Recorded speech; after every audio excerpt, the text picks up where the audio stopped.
Halo semuanya, selamat datang di sesi bedah materi kita kali ini. Nah, siap-siap ya, karena hari ini kita bakal ngebahas gimana caranya ngubah kebiasaan scrolling sosmed kalian yang tadinya cuma buat seru-seruan, jadi mesin digital marketing yang benar-benar powerful. Kalau kalian sering mikir, gimana sih caranya bikin akun online gue jadi bisnis beneran? Well, kalian ada di tempat yang tepat. Biar gampang, kita udah nyiapin roadmap alias peta jalan level up buat hari ini. Kita bakal bedah 5 hal. Pertama, kekuatan akun bisnis digital. Kedua, cara aktivasi bisnis di Facebook. Ketiga, beralih ke Instagram profesional. Keempat, maksimalkan TikTok Shop. Dan terakhir, strategi konsistensi konten digital. Kita bakal bongkar rahasia 3 raksasa digital ini selangkah demi selangkah. Oke, kita langsung masuk aja ke bagian pertama. Kekuatan akun bisnis digital. Dari yang awalnya kasual, sekarang harus jadi profesional. Coba deh kalian ingat-ingat lagi. Pernah nggak sih tiba-tiba beli barang secara impulsif cuma gara-gara ngelihat foto atau video yang super menarik lewat di feed kalian? Pasti pernah kan? Jujur aja kita semua juga gitu. Nah, ini tuh bukti nyata kalau visual marketing itu luar biasa efektif. Otak kita nangkep gambar jauh lebih cepat daripada teks, dan keputusan buat beli barang seringkali muncul dari emosi pas kita lihat visual yang manjain mata sebelum akhirnya dilogikain sama pikiran kita. Tapi gini, visual yang cakep bakal percuma kalau kita pakai alat yang salah. Di sini kita bisa lihat bedanya. Akun pribadi itu kan cuma fokus buat update keseharian bareng teman-teman ya. Datanya nggak ada, audiensnya juga mentok di situ-situ aja. Beda banget sama akun bisnis. Akun bisnis ini ibarat kokpit pesawat kalian. Dia emang dirancang khusus buat branding, jangkauan promosinya luas banget, dan yang paling penting, ada analitik datanya. Poin utamanya hari ini tuh ini, asal posting secara kasual itu bukan strategi marketing. Kalian butuh banget akun bisnis buat mantau perilaku audiens secara real time. Nah, sekarang kita masuk ke platform pertama, yaitu aktivasi bisnis di Facebook. Kita bakal ngebangun etalase digital kalian di sini. Yang menarik banget dari sini adalah, coba perhatiin gimana settingan bisnis ini ngerubah tampilan feed Facebook tradisional kalian.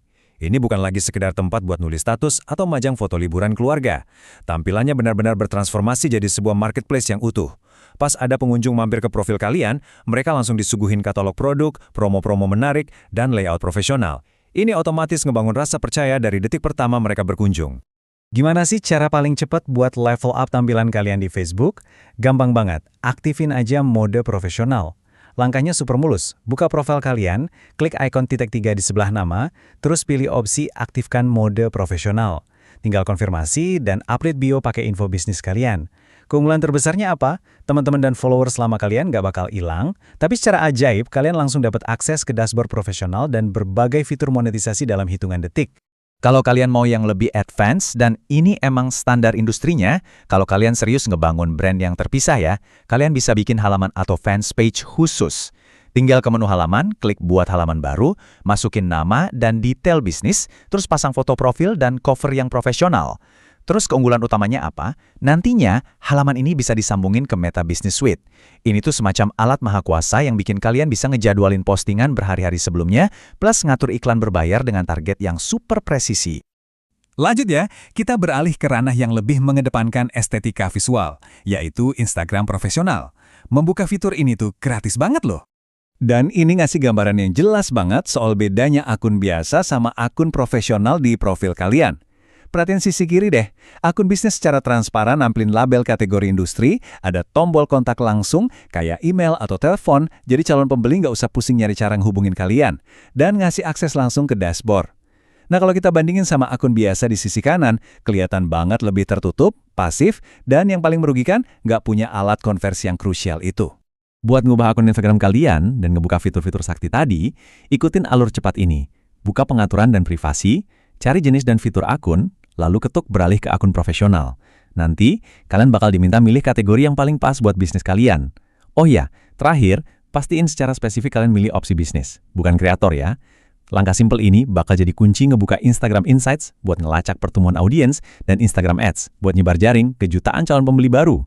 Kita tiba di platform ketiga yang lagi mendominasi banget, memaksimalkan fitur TikTok Shop eranya social commerce. Kalau ngomongin ekosistem belanja TikTok, ini benar-benar ngerubah paradigma e-commerce loh. Kenapa tingkat konversinya bisa tinggi banget? Karena sekarang pembeli bisa asyik nonton video review yang super menghibur, lihat-lihat katalog produk di layar yang sama, dan langsung nyelesain pembayaran saat itu juga, tanpa pernah keluar dari aplikasi TikTok. Hambatan pas mau belanja yang biasanya bikin orang batal beli, itu benar-benar dihilangin di sini. Buat naklukin TikTok Shop, kita harus beroperasi dalam 2 fase. Fase pertama itu gampang, mirip sama platform sebelumnya, ubah dulu akun biasa jadi akun bisnis. Caranya, masuk ke menu profil, buka pengaturan dan privasi, pilih akun, lalu ketuk alihkan ke akun bisnis. Kalian tinggal ngikutin aja instruksi di layar buat ngatur kategori industri yang sesuai sama produk kalian.